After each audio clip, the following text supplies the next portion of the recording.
Napa know-how. At Napa, the more Valvoline products you buy, the more you save. It's like the quantum physics of deals. It doesn't really make sense, but somehow it works. Save $10 when you spend $40, $15 on 60, or $20 on 80. So no matter what multiverse you're living in, you'll be saving money. Quality parts, helpful people. That's Napa know-how. Napa know-how. At participating locations does not include state, local taxes, or recycling fees. Advertised sales price may not be available in some states. Rebate restrictions apply. Offer ends 9/30/21. Hey, thanks for listening to our podcast. If you want to listen live in the central Indiana area, you can hear us on 93.5 FM and 107.5 FM. On the Andy Moore Automotive Group hotline, he is the former Colts offensive lineman. He's a part of our Colts pregame huddle.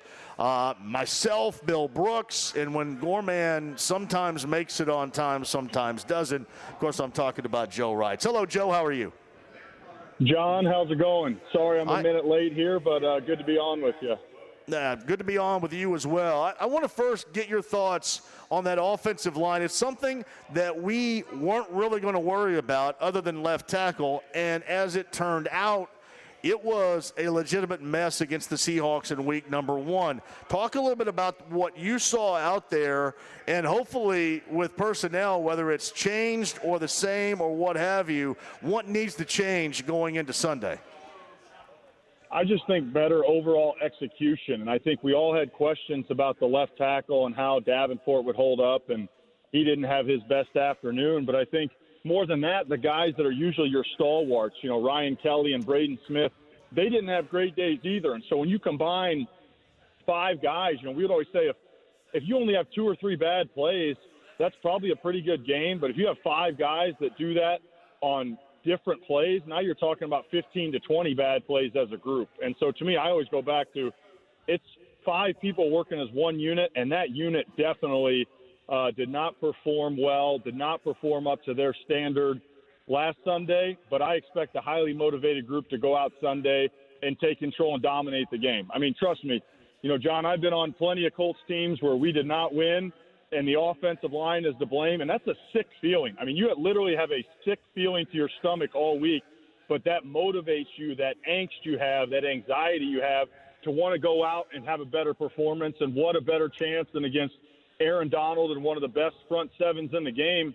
In my opinion, the Colts are going to be highly motivated, and I think they play well, and they regain their status as a strength of this team and as the heartbeat of the offense. Because I think for this Colts team to be the offense they want to be, the offensive line has to be the driver.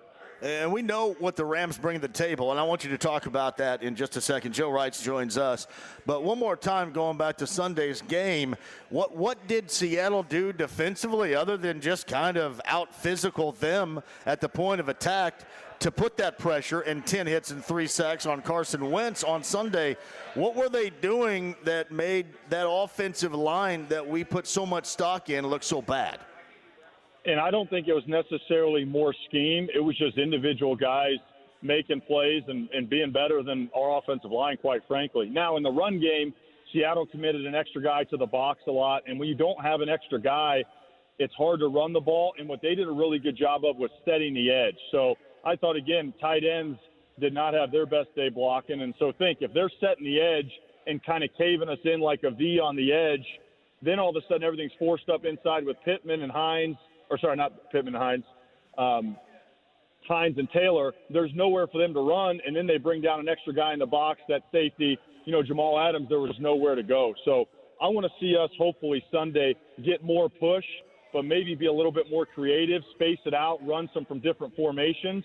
And what I'd like to see, too, is, Aaron Donald, the best 3 technique in the game, but he's a hard charger upfield, right? And you take advantage of his aggressiveness by running a trap play or a wham play or a counter play and trying to get some of that defensive line on different levels. And in the pass game, you just got to be better. And there's some talk, well, how much do you help Davenport, and do you chip, and do you, use a tight end to stay in? But if it's a 3 or 5 step drop and a quick throw, you got to rely on your line to hold up and get 4 or 5 guys out in the route. So I'm excited more than anything to see how we respond. Honestly, I felt like we got punched in the mouth on both the offense and defensive line, which is supposed to be the strength of this team. And as the former player in me, I've been fired up all week because I can't wait to see how they respond and hopefully be the answer, and rather than, the sky's falling and the offensive line is terrible, well, the offensive line played great. They're a strength of this team, and this is what we expect them to be the last 16 games of the season. Joe Wright joins us. Were you disappointed in the lack of trying to go downfield offensively from the Colts on Sunday afternoon against Seattle? It did surprise me the number of limited shots we had deep. And we had the big route to Campbell, but, that was our only pass play over 20 yards. And to score points and beat some of these explosive offense like the Rams and Seahawks, you got to have big plays. And I think more than anything, as the game went on, the Seahawks coverage got tighter and tighter, right, from the cornerback perspective. The safeties dropped in the box further and further, and they were, almost daring us to throw it over their head. So, a shot downfield, a deep play action is something that even if you don't hit it for 50 or 60 yards, which you hope you do, at least you kind of take the pressure off a little bit and you show them that, hey, we're not afraid to throw the ball deep. And it's a combination, too, with the running game, right? The more you run the ball and the more effective you are, the better that play action can be and you take some shots. And unfortunately, we didn't get the pop in the run game earlier to set up that deep play action. But, yeah, that is something that I'm hopeful to see more of Sunday. And I think the other wild card is how healthy really is Carson Wentz. Obviously, he played 5 weeks after surgery, which is very impressive. But if his mobility was limited a little bit, if he wasn't fully healthy, maybe they didn't open up the full playbook into terms of him getting out of the pocket on some of those bootlegs, right, and rolling out and trying to chuck it deep over the secondary's head. Joe Wright joins us. All right, let's flip the coin over here a little bit, too. I know Kwity Paye didn't practice today. That's something we'll watch going into tomorrow because tomorrow is certainly one of those definitive days on whether or not somebody's going to participate in Week 2 on Sunday against the Rams. But the Rams' offensive line and what the Colts, if healthy enough, can and should be able to do against it Sunday, Joe. Yeah, I think the Rams line, you got Whitworth at left tackle, who seems like he's been playing forever. I mean, the guy's approaching 40 years old, and they have some good pieces on the line, but nothing outstanding. In my opinion, John, if we're going to look back on Monday morning, it's a Colts win. Our D-line's got to whip their O-line. We got to be able to get pressure with four guys. We got to be able to get after the quarterback. McVay obviously likes to run an up-tempo passing attack, quick rhythm throws with Stafford, but we got to be able to get Stafford off his spot. He's a quarterback that likes to stand right there in the pocket at 5 yards, be able to pick apart the defense. We got to make sure that we can get pressure up the middle. And what I mean by that, whether it's blitzing, whether it's bringing a linebacker up in the A-gap, or whether it's Buckner and Stewart and Tyquan Lewis if he kicks inside, we got to be able to get pressure on the middle three offensive linemen for the Rams. And I think that that's an area that's not their team strength. And I think we can get some of that pressure in the A and B gaps. It's going to be a longer day for Stafford, and it really increases our chance to win. It's Joe Wright's with us. Were you more disappointed out of the Colts loss on Sunday or the fact that the Gorman was as late as he was for the show? Gorman is expected to be late, so definitely more disappointed in the loss. And, I think when I go back to this loss, it's one thing to lose a game because, there's 17 games. And as a player, I was sharing with this to somebody early in the day, it's a lot easier to move on because what do? You play a game, you play poorly, you watch the film critically, coach yells at you. Then you start watching film on the Rams and you move on and you practice, and you have to get your mind right. That's that 24-hour rule. Win or loss, you got to move on to the next one. But as a fan, and now me being on the other side, you kind of stew over it longer in the week, right? You just think about it and you go back to Seattle. But bottom line, if we beat the Rams Sunday, which I think we're going to be, you're 1-1 and in a division that looks like, 10 wins might win the AFC South, you're in really good shape. And I fully expect this Colts team to win because I think the bottom line is this team got bullied last Sunday, and they're going to have an edge to them Sunday. They're going to have an aggressiveness to them. They're going to have an intensity to them that we didn't see last Sunday, unfortunately, but I expect it to come against the Rams. And the Rams are sitting on the other side. Sunday Night Football, you beat the Bears by 20. Everybody's telling you you're the Super Bowl favorite. That human nature creeps in, and it's hard to fight, whether you're in high school, college, or the professional. That's just the So Joe Wright. Joe, you still there? We kind of lost you. Sunday at 1 o'clock, and I can't wait for the game. Hey, Joe, one more quick thing. You kind of cut out there, but I did. If you're a betting dude, would you bet that Eric Fisher plays on Sunday? I knew you were going to ask me that question. Is unknown a cop-out? Yeah, you go wherever you want to go on that, because I get it. I don't know. I do. Yeah, I don't know. I mean, because if Eric Fisher plays, how healthy is he? And I think the bottom line for any guy coming back from a serious injury is there increased risk of that injury. If there's increased risk and, now all of a sudden maybe there's a setback, it's a different story than, hey, he might be 85% effective in playing through pain, but he can't risk the injury further. That's what it always was with me when you're talking about coming back from injuries. But I'll say this, if I was a betting man, I'd bet on the Colts to win Sunday. Because, again, for those reasons I talked about, that, they flat out were embarrassed in a lot of ways at home on Sunday, and you get the chance for your home crowd to tee it up again the next week. Generally, the hungrier team, the more desperate team wins the NFL. That's just how it goes, and I expect the Colts to play like that Sunday at 1 o'clock. Even if Matt Pryor, you get a Davenport and Pryor combination at tackle on Sunday, you still feel solid. And sometimes, John, in a weird way, that can help you, right? When all the chips are down and all we got is us and, everybody's against us, and you play that mentality where you come together and galvanize and say, hey, somebody's down, we got to step up when we're all going to raise our game just one more notch, 1 more percent. You add that together as a team collectively, and that can be really powerful. And that's the spirit, that's the intensity, that's the Colts team that I'm used to watching, and that's the one that I think we're going to see Sunday at 1. I really do.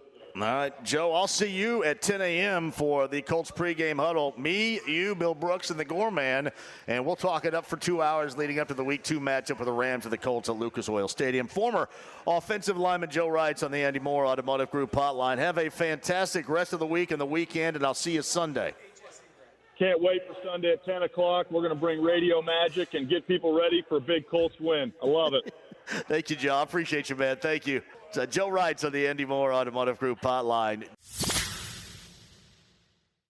Andy Moore Automotive Group hotline from CBS 4 and Fox 59. Mike Chappell joins us of the scroll, which, again, I've become accustomed to, and I'm sure you are too, of injury situations coming out of today, those that did not participate, and tomorrow being the big day of either participating or not in line of the Week 2 matchup with the Rams on Sunday. Which one, I don't want to say surprises, which one concerns you the most as of today, Mike? Oh, Braden Smith. I think he's got not a lot of chance to play. And we talked to Frank yesterday, and I think it was yesterday, and they were still evaluating, which seems strange. But I would really doubt he plays. I expect Darius to be okay. Today was the ankle, but illness kept him out. Quiddy Pay hamstring. Xavier Rhodes, I doubt he plays. And Kahari Willis, illness, he'll probably play. So those are the ones that concern me. I expect Eric Fisher to play. I just do. I see he's limited again today. And the one thing that we need to keep in mind when players are limited is we don't know what that means. What it means is they didn't fully participate. They missed some time. Well, what's that? 2 plays, 10 plays, no teamwork. So we don't know. I just would think unless he has a setback or he shows them that he's just not ready, that he plays. We talked to him Wednesday, and he sounded pretty optimistic, although he gave us the old, it's up to the coach and the docs. I think he plays. I really do. And Quentin Nelson being out with the ankle in the back, or the foot in the back, I guess it is. You just don't know. Tomorrow, like I heard you say, tomorrow's important. It's not often that a player misses all practices all week and plays. T.Y. might have done it a few times a few years ago. Costanzo might have done it once. But generally, you need to practice. That's why they practice. So I'm really interested in tomorrow in who goes, either limited or full. Again, because one thing when it comes to injuries and when guys are limited one day or off the next, whatever, like with Quiddy Pay, if a guy's dealing with something, they give him a day off just to let it settle down. Tomorrow will tell us a lot, I think, as far as who's going and who's not. Mike Chappell of CBS 4 and Fox 59 on the Andy Moore Automotive Group hotline. So I'd heard that maybe Leonard was a little more injured than what we know, but it was described as he's got that ankle, but it was described as a non-COVID illness. What's your thought there? Might it be worse than what we know right now? What do you mean, the illness or the injury? Just his situation in general. Well, if it's not COVID, or he would be on the COVID list. Right. I mean, that's where that's at, and it's kind of crazy. It tells you where we are in the NFL now. Is when a guy's ill, it's like, not COVID related. And we've had, there have been times that guys missed a day with illness, and they're back the next day when they give them the super drugs that that I need, that I can't get readily. So good for them. But and again, the ankle, we just had to kind of watch it, because remember, he had surgery in the off season, and to fix things up. And I'm not saying they're related, but I'm not saying they're not. Whenever a guy has surgery in the off season on a certain thing, and then he's out for a day with a similar, we don't know which foot it was or whatever, what ankle. So we'll see. That's why I say we just need to see. And keep in mind, he didn't play in preseason. He just didn't. He got a lot of work in training camp. So this is a kind of injury report you kind of expect in week 14, not week 2. And I'm really concerned about the offensive line, because I think the defense comes up and plays pretty well this week, although the secondary's got to get his act together, because Matt Stafford's going to throw deep, because that's what he likes to do. And that's what the Rams are going to do now with this.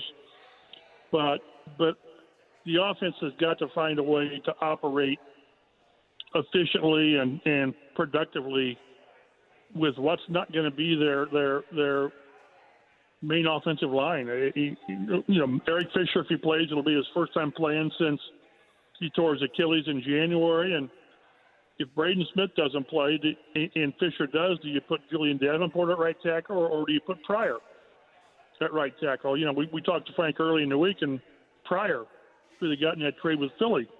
Yeah. He said to be the guy at right tackle, but does that change if Fisher plays? And I don't know. Maybe they put Pryor there, but and again, Quentin, if he plays, it'll be with at most 1 day of practice. And this is a guy that missed a ton of training camp, so it's not ideal. And that's why you're going to have to find some way to operate on offense with what will be a patchwork offensive line, which is never good when you're playing a defense that's got Aaron Donald. This is not.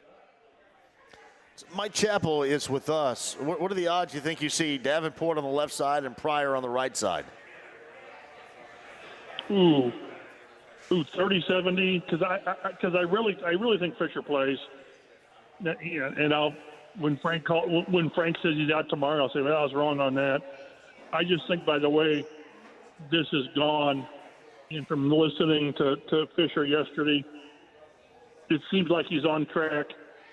But Frank was less. I don't want to say optimistic, but he, the last couple of weeks he's really been talking about how far along and how impressive Fisher has looked with his rehab, and how he mentioned that COVID, the stint on COVID, really set him back. In Wednesday, he was less. He was really couching things as far as, let's not get too far ahead. But yeah, if Fisher doesn't play and Braden Smith doesn't, you're going to have Davenport on the left side and Pryor on the right side, and he can't help everybody. So I just want to see how an offensive line like that protects when pass protection wasn't really very good last week, and it just impacts everything when you can't push the ball down the field, and it makes you drive 8, 10, 12 plays, and it makes it harder to run the ball. So somehow, some way, they need to kind of get some of those chunk plays, and that's hard to do when you can't protect the quarterback. Mike, this team, and I mentioned not being surprised any longer, it's always something injury-wise. And I know that everybody gets injured, but it just seems like in Baltimore right now, notwithstanding, but it seems like over the years, nobody has been consistently and more often injured than the Colts. And I know that, they have analytics, and they do tests, they monitor, they do and cover everything. What have they looked at with this? Because it seems like, and I don't cover other teams. I don't really look at a lot of other teams and their injuries on a weekly basis. But I can't imagine that it's much worse across the landscape of the NFL than it has been over the years here. Yeah, you're right. And I think it is more magnified to us because this is who we cover and this is what we do and this is who we see. But I agree. When I worked at the local paper, we'd always try to say, well, is there a common denominator? Is it the same injury? Is it whatever? And it really wasn't. It was a knee, a shoulder, an ankle, a hamstring or whatever. And then, of course, last year they had the Achilles. I don't know. And I know that they spend a lot of time, a lot of money, a lot of research on this stuff. They got smart guys. They're high in nutrition. They don't wear these guys out in preseason. I don't know that would have any reason why you're going to have more foot or injuries like that. It's not like you're wearing out the ligaments and all that, the hamstrings during training camps. I don't know. But I agree it seems higher here, but maybe it seems higher here because we're here. The fact of the matter is you're going to have injuries in the NFL because it's such a nasty sport and it asks your body to do things it's not supposed to do. But, boy, it does seem like there's more here than elsewhere. But I just have to believe that's because we're here. I don't know. So, but you'd like to know why, but I don't know that there is why other than this is just a violent sport. Yeah, it's just never ending here. Absolutely never ending. Mike Chappell, he does join us. Do you think that the Colts, the offensive staff, for example, went back and the entirety of the team as well, coaching-wise, went back and looked at everything and then watched offensively about the lack of aggression that they played with, certainly not going down the field. And granted, I know that the quarterback, Carson Wentz, was under duress basically the entire day, but still, you would still think that they would take more shots than they ultimately did. And I can't honestly remember, Mike, the last time that I saw a Colts team, especially defensively, look so damn confused. And really that's both sides of the football because they looked equally confused on the offensive line. But all the way around, this team just looked confused. Yeah, and the one thing this defense is designed to do is to limit the big plays. And Seattle had, 5 or 6 of the so-called chunk plays, the 3rd and 1 with Carson going 33.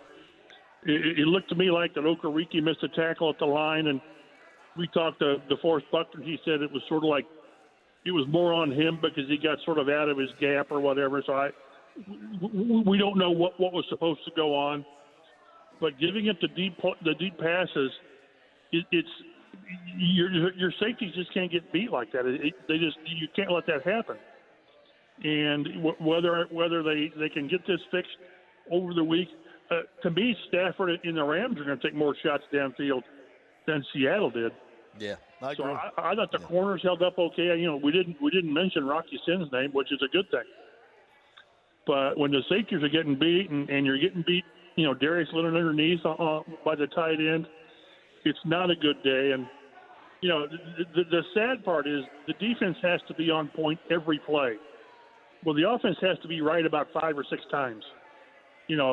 Certainly in the deep passing game, you just have to hit X number of plays.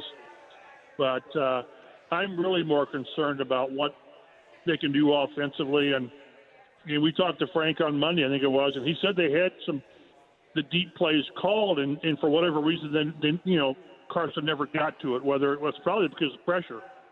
That Frank said there was 1 or 2 times where Carson went somewhere else, and Frank thought at the time that it was the wrong decision, that he should have hung a little bit more in the pocket or moved in the pocket and gotten the ball downfield. But then he said he looked at the video, and for the most part, Wentz was right on his decision. So, but they've got to find ways to do it. And getting Paris Campbell 3 targets and the 1 deep ball, that's just not enough. And Michael Pittman's got to be the guy. Even when T.Y. comes back, Michael Pittman's got to be the guy, and he was not that big of a factor. And I just have to believe that it wasn't that they didn't want to be aggressive. It's that the protection didn't let him be that way. And, one of the bright spots is that Wentz didn't put the ball up and come away with 2 or 3 interceptions, which would have just compounded things. But Go ahead. Yeah, I'm sorry. Mike Chappell is with us on the Andy Moore Automotive Group hotline. This is just a shot in the dark, and maybe we never find out. Yeah, maybe it's an absolute non-issue. But have you thought about it all that maybe this offensive line is better in dealing with and playing with and protecting Phillip Rivers and that style of quarterback than it might be ultimately Wentz? And I'm not putting anything on Wentz because he was absolutely the least of the issues right there. But has that crossed your mind? I know it's way too early to make any definitive type of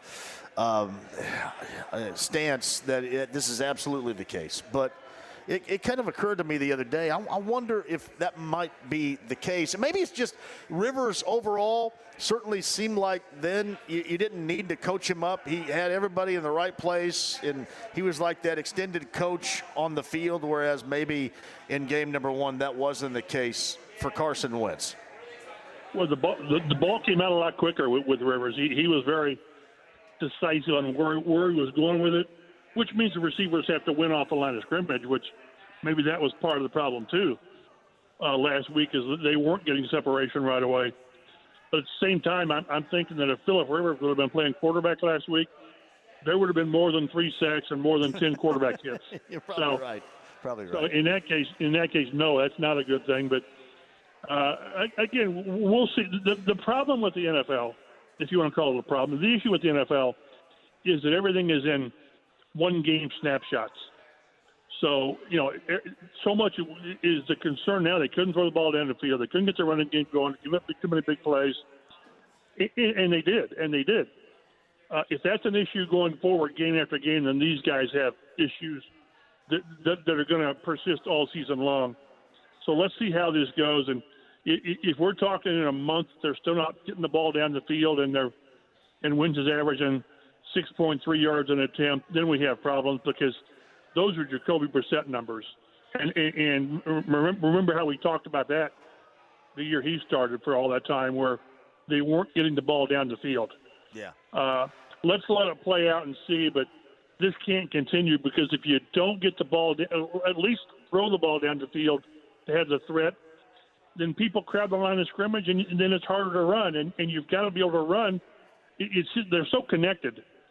Do you throw the ball deep first, or do you run the ball first?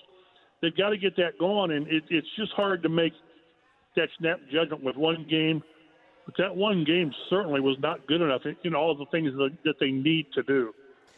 Mike, let's get, I guess, a little silver lining, a little bit of feel good throughout the negativity we've talked about so far. And let's just say this. I mean, the Colts, let's say you go 0-2 coming up after Sunday. Then you get the Titans on the road going 0-2. You have a battle of 0-2s coming up in week number 3 in Nashville. Could you view that as a season reset by virtue, if that's the case? Sure.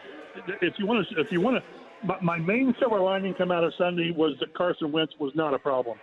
Okay. And there was a doubt in my mind whether he would be, and at least for a game, he wasn't.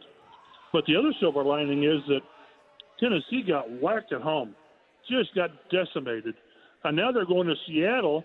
Maybe they get things turned around and play better and find a way, but they were an absolute mess. But no, you can very, very easily have the two, preseason favorites for the AFC South 0-2 in Nashville next week, and you can also have the Tennessee or the Houston Texans leading the division at 2-0, which would be absolutely bizarro. But the one thing I did look up is these guys have made the playoffs since 1984.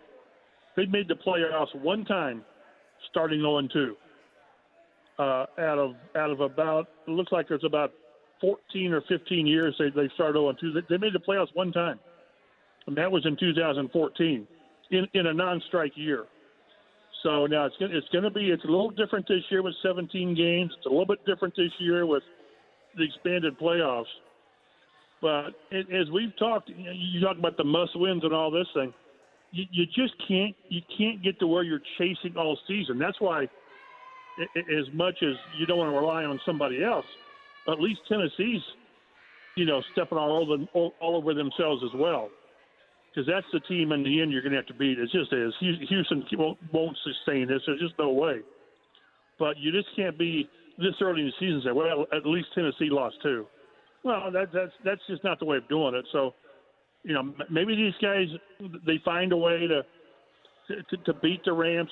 I don't think they do, because I just think the things that they need to do, they probably can't do offensively or won't be able to do offensively. But at least you're not, 0-1, Tennessee's 1-0, and then Tennessee maybe finds a way. And then you go into Tennessee, and it's really a must-win because you don't want to get too far behind them.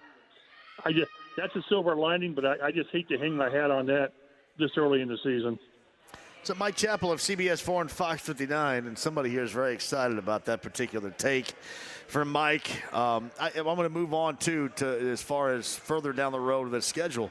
I mean, Baltimore may be staring at that as well. I mean, and we're talking about teams that were supposed to be challenging within the AFC that could very well be getting off to bad starts. There's no question about it. But, Mike, the one thing that kind of clings to me a little bit is, it's great, NFC West teams, and, maybe it's not complete and utter damage, but it's still 2 home games, and you just can't screw with that much. You just can't. I mean, I always thought, at worst, you go 6-10. Of course, with a 9 home games is different, but I always thought in the past, at worst, 6-2. Yeah.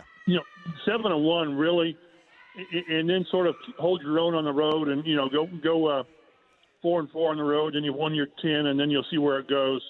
But no, that's the more damning thing, is these are home games. You're letting get away if another one gets away on Sunday, and that's where it's really hurting. And we talked also prior while it looks like the AFC is just loaded, and we had X number of teams that were contenders.